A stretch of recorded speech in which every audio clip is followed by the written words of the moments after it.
तो मैं आप लोगों से कहना चाहता हूँ कि सभी लोग इस वीडियो को देखें, जिससे आप लोगों को अच्छी-अच्छी ज्ञान की बातें मिलें। और आप सभी लोगों को मैं कहना चाहता हूँ, हमारे मुख से निकली हुई कोई भी बात आप गलत मत मानें। जब इन चीज़ों को आप सुनेंगे, माँ आदिशक्ति का संदेश है ये, क्योंकि आप सभी लोग अच्छे हों और खुश रहें। सभी परिवार, सभी गाँव के लोग या सभी जो भी लोग हैं, जो भी मुझे देखें, और उसके बाद आप लोगों को हमारी बात ज़रूर समझ में आए। आपका कोई काम बिगड़ रहा है नहीं बन रहा है, तो आप उसके लिए हमें ज़रूर एक बार देखें। हमारे चेहरे को 21 दिन बराबर देखें और उसके बाद अपना सोचें। आप लोगों का सभी काम हो जाएगा। जो भी छोटा-मोटा काम है, बीमारियाँ चल रही लोगों के साथ, ये सभी चीज़ों को आप लोगों के लिए मैं ये वीडियो बनाता हूँ, और कुछ भी नहीं है। मेरा तो कुछ भी नहीं, सभी आपका ही है। जो माँ आदिशक्ति मुझे बताती हैं, माँ काली जो भी बताती हैं, वो चीज़ आपको बताते हैं। माँ काली ये बोलती हैं हमसे कभी-कभी, आप वो हमारे पुत्र हैं, वीर पुत्र हैं, ये भी बताती मुझे। और ये भी बताती माँ आदिशक्ति कहती हैं, आप कोई साधारण आत्मा नहीं हो, आप प्राचीन आत्मा हो। आप चमकने के लिए बने हैं, आसमान पर उड़ने के लिए बने हैं, ऐसा कुछ माता रानी कहती हैं। जब मुझे कुछ अजीब सा, आप लोग समझेंगे अजीब हम बात करते हैं, लेकिन ये तो माता रानी का कहना है, अजीब हो या गरीब हो, लेकिन जो भी है माता रानी की जो कृपा है वही मैं बोल रहा आप लोगों से। मैं हर आदमी से यही कहता हूँ, माँ आदिशक्ति का नाम लेते रहो, जिससे आपका भला हो जाएगा। क्योंकि जब भी माँ आदिशक्ति का जो लोग नाम लेते हैं, उनका बिल्कुल सच काम होता है, बिल्कुल सही हो जाता है, और उन लोगों के लिए बहुत अच्छा रहता है। जब माँ आदिशक्ति खुश होती हैं, तो हम भी खुश होते हैं और सभी खुश होते हैं। जबकि रोज़ आपको यही मैं बताता हूँ, आप लोग ज़रूर इन चीज़ों को देखें। और जैसे जिस आपके घर में कोई भी काम नहीं बन रहा है, हर काम बिगड़ता जाता है, दिन पे दिन बिगड़ता जाता है। आप लोग सोचते हैं ऐसे क्या हो गया जो हमारा काम बन ही नहीं रहा, क्यों नहीं बन रहा है? इसकी मेन वजह ये है, आप इन चीज़ों को देखें। हमारे घर में कोई जूता, चप्पल, ऐसी कोई चीज़ें तो नहीं, टूटा-फटा कपड़ा कहीं तो नहीं रखा हुआ है। जैसे कुन्ने अपने देखें, जो घर में आँगन में है, गंदगी नहीं रहनी चाहिए, घर में साफ़-सफाई रहनी चाहिए, वातावरण शुद्ध रहना चाहिए, किसी को गाली वगैरह नहीं होनी चाहिए। एक-दूसरे के प्रति विश्वास भाव रखें। जब आप एक-दूसरे पे विश्वास रखेंगे, जभी आप लोगों को अच्छा होगा। क्योंकि जब आप लोग विश्वास नहीं रखेंगे, तो कैसे हो पाएगा कोई काम? विश्वास रखना ही जीवन की सबसे बड़ी वो है, रक्षा करना। जब आप किसी पे विश्वास करेंगे, तो आपके जीवन में बहुत खुशहाली आएगी। और उसके बाद एक चीज़ आप बहुत ध्यान रखें, आप दूसरों की बातों में मत आएँ। आप जो भी हैं, बहुत अच्छे हैं, बहुत अद्भुत हैं। इसीलिए जो ईश्वर ने आपको जन्म दिया है, क्यों दिया? इसलिए हम कोई यहाँ अच्छा कार्य करके जाएँ। लेकिन करते तो सभी कार्य हैं, लेकिन सभी लोगों को कुछ अलग-अलग कार्य होता है। ये मत सोचो ये हमसे बड़ा हो गया, ये हमसे छोटा हो गया। कभी-कभी जलने की भावना किसी के प्रति नहीं रखें आप। जलन की भावना जीवन में इंसान को पीछे कर देती है, वो आगे नहीं करती है। जो भी जलते हैं लोग, किसी से भी जलते हैं, उनको ये चेतावनी है। क्योंकि आप जब जलेंगे किसी पे, तो आपका ही बुरा हो जाएगा। जब आपका बुरा हो जाएगा, तो आप सोचेंगे ऐसा मेरे साथ क्यों हुआ? क्योंकि आप ही उसके ज़िम्मेदार हैं। क्योंकि जब आप किसी के प्रति बुरा सोचेंगे, तो माता रानी को बुरा लगेगा। जब माता रानी को बुरा लगेगा, तो आपके कार्य शुद्ध नहीं हो पाएँगे। और शुद्ध कार्य करने के लिए किसी के प्रति गलत भावनाओं को मत रखो। हर आदमी को, हर इंसान को, हर माँ, बहन, भाई या फिर बच्चे हैं, उनको इतना प्यार करो, इतना प्यार करो जो लोग आपकी प्रशंसा करें। जैसे कि हमें लोग इस समय कहते हैं भगत जी, गुरु जी। क्योंकि आप भी गुरु बन सकते हैं। गुरु जभी बनेंगे जब आप सब बेकार की चीज़ें जीवन से निकाल देंगे, गंदी चीज़ों को अपने घर से निकाल दें। क्योंकि अपने अंदर के घर से गंदी चीज़ें निकाल दें, जो हमारे अंदर हृदय में बसा हुआ है, किसी के प्रति गलत भावना है, उन चीज़ों को आप निकाल के बाहर फेंक दें। उसके बाद जब आप उनको फेंक देंगे, उसके बाद आपको लोग बहुत पसंद करेंगे। थोड़ा ये लगेगा, हाँ लोग मुझे नहीं बोलते या मुझे पसंद नहीं करते, लेकिन सच बोलने से ही, चिल्लाओ नहीं, सच बोलने से ही आपको जीवन में सब कुछ मिलने वाला है। और जो लोग सच बोलते हैं, उनके साथ हमेशा भगवान रहते हैं। आपको भगवान चाहिए या कोई और चाहिए। यदि भगवान चाहिए आपको तो तुरंत आप आज से ही सोच लें, अपने आप से इतना प्यार करें तो आपको भगवान भी मिलेंगे और आप भी सुखी हो जाएंगे। ये मत सोचें हम सुखी नहीं होंगे। हमेशा ये रखें जीवन में हम कोई ऐसा काम करें जीवन में जो समझ में आए किसी को। अब जैसे मुझे है, मेरी माँ मुझे बताती है, माँ आदिशक्ति कहती बेटा ऐसे नहीं, आप बहुत अच्छे बच्चे हो, बहुत अद्भुत हो। मैं यही सोचता हूँ मैं अद्भुत हूँ और आप छोटे ऊँचे नहीं, आप इसलिए नहीं बनाए गए, आपको मैंने इसलिए किया है तैयार जैसे कि एक जो छैनी हथौड़े से किसी पत्थर को छीला जाता है, जब कोई अच्छा बनता है जब ही मतलब हीरा बनता है। उसे जितनी मार दी जाएगी मतलब चोट लिखती है, जब वो छील के पत्थर को, तो जब ही उससे एकदम कुछ आगे बढ़ने का मौका मिलता है। क्योंकि जब आप तरासे नहीं जाओगे तो चमकोगे नहीं। आपके सामने कोई भी दुख है तो उसे आप ये मत समझें हमारे सामने दुख है, उसे हंसी खेल से उसे ये एकदम करें, हाँ ये दुख क्या है, ये कुछ भी नहीं है, ये तो सब निकल जाएगा। उसे मुस्कुरा के ही निकालते रहें दुख को। ये मत सोचें नहीं मेरे पास बहुत दुखी है, ये कोई चीज़ हो गई, ऐसा नहीं सोचना चाहिए। इंसान को हमेशा ही सोचना चाहिए मुझे बहुत अच्छा रहना चाहिए, जिससे आप लोग अच्छे रहेंगे और उसके बाद आपके जीवन में एक नई खुशहाली आएगी। जब नई खुशहाली आएगी, माँ आदिशक्ति का नाम लेते रहें, दिन भर नाम लें, जहाँ भी जा रहे हों, कहीं भी जाएं, किसी समय भी हैं, कोई भी आप काम करने जा रहे हैं तो तुरंत या कहें हे माँ आदिशक्ति मेरा काम ये हो जाए। आपका काम 100% बनेगा। ये आप मत सोचें नहीं बनेगा। जब ये आपका काम बन जाएगा फिर उसके बाद आप दूसरे काम के लिए माता रानी से कहें, माता रानी हाथ जोड़े उनके पास, कहें माता रानी बड़े प्यार से, माता रानी मेरा ये ऐसा काम हो जाए और मैं आपका ये करेंगे। वो माता रानी तो स्वयं सिर्फ प्यार की भूखी हैं। माता रानी को क्या देना पड़ता, कुछ भी नहीं देना है।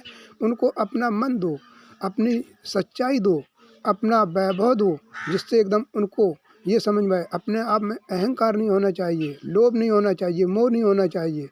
क्योंकि कोई ऐसा काम नहीं होना चाहिए जो माता रानी को बुरा लगे। माता रानी के लिए पूरा समर्पित हो जाओ। ये मत सोचो नहीं माता रानी के लिए पूरा समर्पित नहीं होगा, पूरे समर्पित हो जाओ माता रानी को। जब आप किसी कष्ट में हैं तो माता रानी को ज़रूर याद करें। दुनिया ये आपको कुछ भी नहीं देने वाली है। मैंने देखा है, मैंने इतना दुख देखा है, आप उस चीज़ को एहसास नहीं कर सकते हैं। मैंने दिन भर रात भर रोया हूँ, लेकिन मैंने जब बिल्कुल हताश हो गया, मैंने सोचा अब मैं मर जाऊंगा या कुछ भी कर लूँगी, लेकिन फिर भी मुझे अंत में क्या हुआ, मैंने माता रानी का नाम लिया और तुरंत माता रानी ने हमारी मदद की। हर हमेशा उन्होंने मदद की है। आज ये आपको जो बता रहे अपने जीवन की बिल्कुल कहानी बता रहे हैं, जिससे आप लोग भी इस चीज़ को मतलब एहसास करें। जीवन में दुख तो बना ही रहता है जीवन में आदमी के, लेकिन उसे सुख करने के लिए खुशी रहना चाहिए और माँ आदिशक्ति का नाम लेते रहें, हर हर महादेव करते रहें। जो भी काम है आपका, राधा रानी मैया का भी नाम लें। जब आप बहुत ज़्यादा दुखी हों तो आप माँ राधा रानी का नाम लें। जब आपके सामने बहुत भारी दुख हो, समझ में नहीं आ रहा हो, मेरा कुछ हो नहीं रहा है, तो आप माँ राधा रानी का नाम लें। जब माता राधा रानी का आप नाम लेंगे तो आपके सामने 2 मिनट में ही सभी दुख दूर हो जाएंगे। और नहीं जो लोग ये चीज़ जानते हैं तो उनको मैं बताता हूँ, इस चीज़ का एक बार अनुभव करें। जब आप बहुत दुखी हों, जिस समय ये समझो हमारे सभी काम बिगड़ गए हो, कोई काम बन ही नहीं रहा है, फिर आप उस समय राधा रानी का नाम लें। और यदि आपको और अच्छा चलना है, जीवन में और कुछ बनना है, भगवान श्री राम जैसा एकदम बनना है, तो उनके आदर्शों पे चलें। जैसे उन्होंने अपने माँ बाप की बात मानी, इसी हिसाब से हमें लोगों को भी अपने माँ बाप की बात माननी चाहिए। ऐसा नहीं, अपने माँ बाप की उन्होंने बात मानी और उनके वचनों पर ध्यान दिया, इसी हिसाब से हमें आपको भी वचनों पर ध्यान देना चाहिए। ये मत सोचें हमारे माँ बाप खराब हैं। माँ बाप तो सभी के अच्छे होते हैं, लेकिन उनको समझ में ये आता हमारा बच्चा ये खराब रास्ता पे जा रहा है। जब भी आपको जांचते हैं माँ बाप, तो आपको ये समझ में आता मेरा बच्चा खराब रास्ता पे जा रहा है, इसलिए उनको आप जांचते हैं। ये मत सोचो वो क्यों जांचते हैं, वो जांचते नहीं, आपको प्यार करते हैं। आप ये सोचोगे नहीं पापा ने मुझसे ये कह दी और मारने लगे, ऐसा कुछ भी नहीं। कोई ऐसी गलतियाँ नहीं करो। वो जैसे ये कहें बेटा ऐसा नहीं, ऐसा कर लो काम, कोई भी काम बताएं आपको तो उस चीज़ को आप ध्यान दें।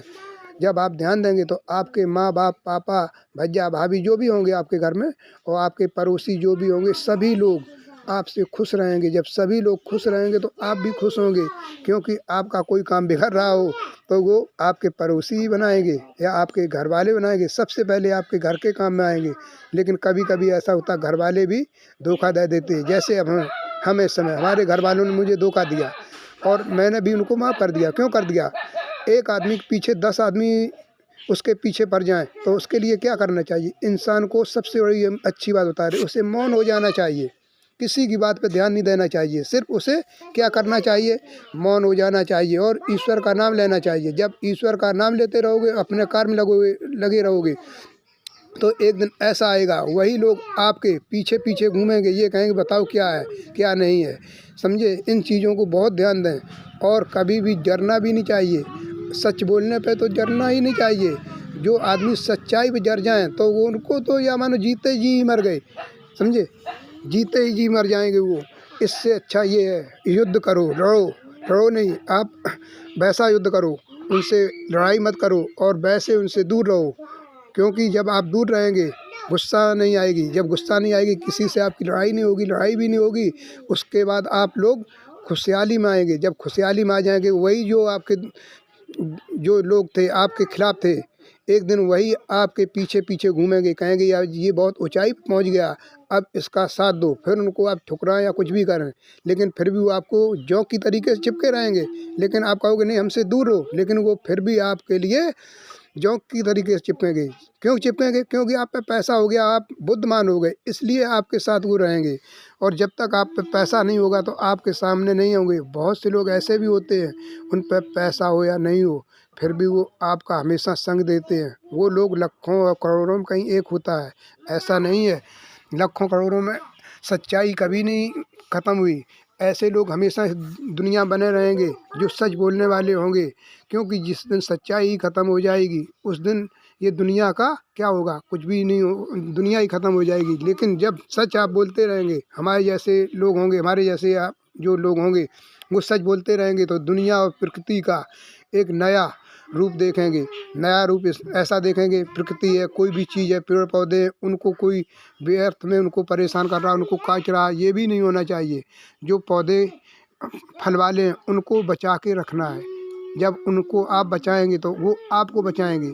बहुत से लोग क्या करते हैं, आम के पौधे कचा देते हैं, इनको नहीं कचाना चाहिए। सफरी के पौधे कचा देते नहीं। जो भी फल वाले पौधे जो भी हैं, नींबू है, संतरा है, ये भी मौसमी जो भी है खाने वाली चीज़ें हैं, वो जीवन के लिए हमारे लिए बहुत अच्छी चीज़ें हैं। क्योंकि एक पेड़ आप कचा देते हो, उससे आपको पता नहीं, एक पौधा आपने कचा दिया कोई, वो एक आदमी को करोड़ों रुपए की ऊर्जा देता है।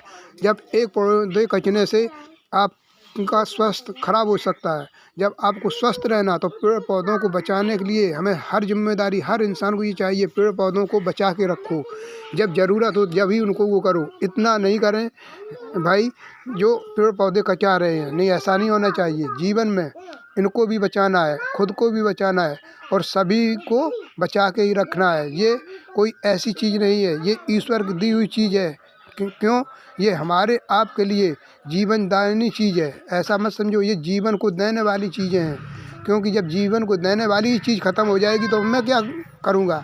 जो भी हम कपड़े पहनते हैं, जो भी करते हैं, खाते पीते हैं, सब पेड़ पौधों से ही तो मिलता मुझे। कहीं आसमान से नहीं गिरता है। हर चीज़ पेड़ पौधों से मिलता है। इनको बचा के ही रखो। हर आदमी से मैं यही कहता हूँ, जो खाने पीने वाली चीज़ें, कपड़े लत्ते जो बनते हैं, ये सब पेड़ पौधों से तैयार होते हैं। ऐसा कुछ भी नहीं, कागज़ से लेकर जो भी होता है, जो भी हम यूज करते हैं इस पृथ्वी पे 100% पेड़ पौधों से ही तैयार होता है। बहुत सी चीज़ें ऐसी ज़मीन से होती हैं तैयार, और ज़मीन से तो सभी चीज़ तैयार होती है। मान लो जो भी चीज़ हम यहाँ देख रहे हैं वो तो ज़मीन से ही है, क्योंकि ये अर्थ है, अर्थ से ही जिंदा है। क्योंकि जब ये ज़मीन हम अपना पेड़ पौधा यहाँ से नष्ट कर देंगे तो उसके बाद हम एक दिन परेशान हो जाएंगे। एक दिन ऐसा आएगा जब पेड़ पौधे ही नहीं रहेंगे तो बिल्कुल ये बंजर हो जाएगा, ये हमारा द्वीप। जब बंजर हो जाएगा तो मानवता ही ख़त्म हो जाएगी। जब इंसान ही नहीं रहेगा तो फिर क्या होगा? क्योंकि इसीलिए इंसानों से मैं कहता हूँ, हर आदमी से ये कहता हूँ, पेड़ पौधों को बचाओ, प्रकृति से प्यार करो और अपने आप से भी प्यार करो। जितनी आपको ज़रूरत है उसकी उतना ही पेड़ पौधे काटो। ये नहीं सोचो ज़रूरत नहीं है और उसे मैंने काट के चल दिए, ऐसा नहीं है। इन चीज़ों को बहुत ध्यान दें। मैं यही कहता हूँ, माँ आदिशक्ति यही बताती मुझे, इन पेड़ पौधों को भी बचाना चाहिए, पीपल के पौधे बचाने चाहिए, आम के पौधे बचाने चाहिए, ऐसे पौधे लगाने चाहिए जो हमें जीवन में हमारा भोजन भी उनसे बने और हमारे लिए गैस भी मिले, ऑक्सीजन गैस भी मुझे मिले उनसे। इसीलिए ऐसे पौधे लगाओ। अरे फल नहीं दे रहे तो कोई बात नहीं, लेकिन वो हमें जीवन जीने के लिए तो दे रहे कुछ, जीवन जीने के लिए ऑक्सीजन दे रहे, शुद्ध हवा दे रहे, शुद्ध वातावरण दे रहे, अच्छी सोच दे रहे हैं, ये सभी चीज़ें वो दे रहे हैं हमें। लेकिन फिर भी हम कितने स्वार्थी हो गए हैं, पेड़ पौधों को तुरंत कटा देते हैं। ये माँ आदिशक्ति कहती हैं, क्योंकि इन चीज़ों को आप ध्यान रखें, पेड़ पौधों को बचा के रखें और जीवन में आगे बढ़ें। और आप सभी लोग इस वीडियो को देखते रहें। और एक चीज़ और बताते हैं, आपका कोई दुख है, दर्द है, आप हमसे मिलें, हमसे कहें, हमसे नहीं मिलें कोई दिक्कत नहीं, उससे भी अच्छा आपको एक बताते हैं। सिर्फ हमें आप देखते रहें, हमें जब सुबह उठें हमारा एक बार चेहरा देखें, ये वीडियो देखें और उसके बाद आप मन में ये सोचें हमारा ऐसा काम हो जाएगा कि नहीं। आपका ज़रूर काम होगा। माँ आदिशक्ति का नाम लें और आप लोगों का काम ज़रूर होगा। ये मेरा काम है और मैं कहीं ऐसा ही नहीं हूँ, मैं इसीलिए यहाँ आया हूँ आप लोगों के सामने, जिससे जीवन में लोगों का कुछ अच्छा कार्य हो, अच्छा कार्यक्रम हो, जीवन में लोगों को जीने के लिए अच्छी रास्ता मिले, अच्छे घर हों लोगों को। क्योंकि जब ये सब होगा तो उसमें हम भी खुश होंगे, आप भी खुश होंगे और माता रानी भी खुश रहेंगी। इन चीज़ों को आप अधिक ध्यान दें, इन्हें बचाने के लिए ही हम सोचते हैं। प्रकृति को बचाएंगे तो हम बच जाएंगे, यदि प्रकृति नहीं बच पाई तो हम क्या बच पाएंगे। क्योंकि जब मुझे ऑक्सीजन नहीं मिल पाएगी तो हम मर ही जाएंगे, एक दिन तड़प के मर जाएंगे। आज देखते हो कितनी बीमारियां हो रही हैं, इसीलिए हो रही हैं क्योंकि हम पेड़ पौधों को दिन पे दिन कटाते जा रहे हैं, दिन पे दिन उनको ख़त्म करते जा रहे हैं। यदि आपने 10 पेड़ कटा दिए तो उसके सामने 20 लगाने का प्रयास करो। ये आपका धर्म है और आपका कर्तव्य भी है। हमारा भी कर्तव्य है, हम भी लगाना चाहते हैं और लगाते रहते हैं। इसलिए आप लोगों को ये सही सी चेतावनी दे रहे हैं, पेड़ पौधों को मत कटाओ, जिससे आपका घाटा ही होगा, लाभ नहीं होने वाला। हाँ, जहाँ ज़रूरत जिस चीज़ की उसे आप पूरा कर सकते हैं। ऐसा नहीं सोचें हम पेड़ पौधे कटा के हम धनवान बन जाएंगे, नहीं, धनवान नहीं बन पाएंगे। एक पौधे की कीमत आप लोग नहीं समझते अभी, एक पौधे की कीमत लाखों करोड़ों रुपए की होती है। क्योंकि ये मुझे ऑक्सीजन देती जीवन भर, ये मुझसे कुछ भी नहीं लेते हैं। जब हमसे जो आदमी कुछ लेता नहीं हो, मैं उसे क्यों दुख दूँ। सिर्फ लेते ही हैं उनसे हम, उन्हें क्या देते हैं, कुछ भी नहीं देते। उन्हें बदले में एक चीज़ दे देते हैं, अपने स्वार्थ के लिए उनको कटवा देते हैं और खुद को अपना धनी समझ लेते हैं, मैं पैसे वाला बन गया। लेकिन नहीं, इनको भी नहीं कटाना चाहिए। जो भी पेड़ पौधे इनको बचा के रखना चाहिए, अच्छे अच्छे फल वाले पौधे लगाएं और हर आदमी इन चीज़ों को ध्यान रखे। जय माँ आदिशक्ति, जय महादेव, हर हर महादेव। माँ सरस्वती की जय हो, जय माँ काली, जय माँ कालरात्रि। और इस वीडियो को देखते देखते आप लोगों को यदि कोई दुख हुआ हो तो उसे ज़रूर आप कमेंट करके बताएं इसमें, लेकिन यदि सही हो तो उसमें भी कमेंट करके बताएं और उस चीज़ को बताएं। और ऐसा नहीं है, हम आप लोगों के भविष्य के लिए सोच रहे हैं, अपने लिए नहीं सोच रहे। जब हम आप लोगों के भविष्य के लिए सोचेंगे तो अपने लिए भी सोचेंगे। इसीलिए हर आदमी से यही मेरा निवेदन है, हाथ जोड़ के, इस वाणी को आप मजाक मत माने। इस वाणी में ये मान लो जैसे कि जो भी हम बोल रहे हैं, हर चीज़ में एक शब्द जो भी हम बोल रहे हैं उसमें अमृत के समान ये चीज़ें मिल रही हैं आपको। इस अमृत वाणी को आप सुने और इसे एहसास करें, इसे ध्यान में रखें। जब आप इस चीज़ को ध्यान देंगे, जब आपको ये मालूम होगा हाँ ये अमृत वाणी कहीं से आई है, क्योंकि माँ आदिशक्ति के द्वारा ये चीज़ों को हम निर्मित करते हैं। क्योंकि जो माँ आदिशक्ति मुझे बताती हैं वही मैं आप लोगों को बताता हूँ। जब आप लोग इन चीज़ों से भली बात परिचित हो जाएंगे, जब आप रोज़ देखेंगे इस चीज़ को और ध्यान में रखें। जय माँ आदिशक्ति, हर हर महादेव, जय माँ काली, जय माँ भद्रकाली, जय माँ सरस्वती, हर हर महादेव, हरि विष्णु नारायण वासुदेवाय नमः। जो इन चीज़ों को आप बहुत ज़्यादा ध्यान में रखें। हमारे भाई बहन माताओं सभी से मैं कहता हूँ, पेड़ पौधों को बचाने के लिए मुझे कुछ भी करना पड़े, इनको बचाना ही चाहिए। क्योंकि ये मेरा धर्म है और कर्म भी है, इसे बचाना ही चाहिए।